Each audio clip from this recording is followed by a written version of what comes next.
Hello students, देखो ये एक बहुत इंटरेस्टिंग क्वेश्चन है थर्मोडायनेमिक्स से। यहाँ सवाल में जो दिया है कि एक पर्टिकुलर गैस वो चेंज हो रहा है from one thermal state A to another thermal state B. ठीक है, एक थर्मल स्टेट ए से दूसरे थर्मल स्टेट बी तक जा रहा है, लेकिन जाने का जो चेंज होने का प्रोसेस है वो दो डिफरेंट प्रोसेस है। एक प्रोसेस वन यानी पाथ वन, एक दूसरा पाथ टू, लेकिन दोनों ही एक स्पेसिफिक थर्मल स्टेट ए से दूसरे स्पेसिफिक थर्मल स्टेट बी तक जा रहा है। तो हमको पता करना है यहाँ कि ये दोनों प्रोसेस में जो गैस का मोलर हीट कैपेसिटी है, यानी कि पाथ वन का molar specific heat capacity to the path two का मोलर स्पेसिफिक हीट कैपेसिटी, उन दोनों का रेशियो क्या होगा, जिसका 4 ऑप्शन दिया हुआ है। तो हम लोग यहां डिस्कस करेंगे। तो देखो, जहां तक ये जो thermal state A to thermal state B तक जो जाने का बात है, यानी कि दोनों ही प्रोसेस में हम ए टू बी जब जा रहे हैं, ए टू बी जब जा रहे हैं using path one as well as in path two, path one और इन पाथ टू, दोनों ही पाथ में हमारा जो चेंज है डेल्टा यू है, right. Delta U in path one is equal to delta U in path two.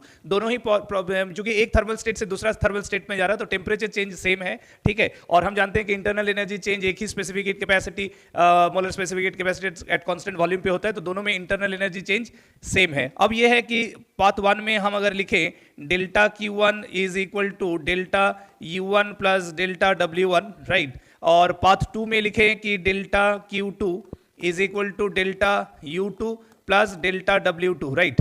तो इसमें clear है कि पाथ वन का वर्क डन जो ना, पाथ वन का वर्क डन जो W1 है वो W2 से ज्यादा है, राइट। तो जो दोनों टर्म का RHS है राइट हैंड साइड, उसमें W1 यानी RHS in the first path is more then the RHS value in the second equation यानी पाथ टू। तो इससे क्लियर हो जा रहा है कि पाथ वन का this implies that delta Q1 is more then delta Q2। जो हीट इन्वॉल्व है पाथ वन का वो पाथ टू के हीट इन्वॉल्व से ज्यादा है, यानी कि दोनों चूंकि एक ही गैस का बात है तो n into C one of the path two into delta T is definitely greater than n into C two into delta T for path two. तो दोनों में नंबर ऑफ मोल सेम है, टेम्परेचर चेंज सेम है, तो obvious है कि molar specific heat capacity in path one is more than that in path two. तो अब ratio of C one by C two का बात है, इसका मतलब है कि C one by C two is definitely greater than one, यानी कि हमारा ऑप्शन बी जो है वो करेक्ट आंसर है।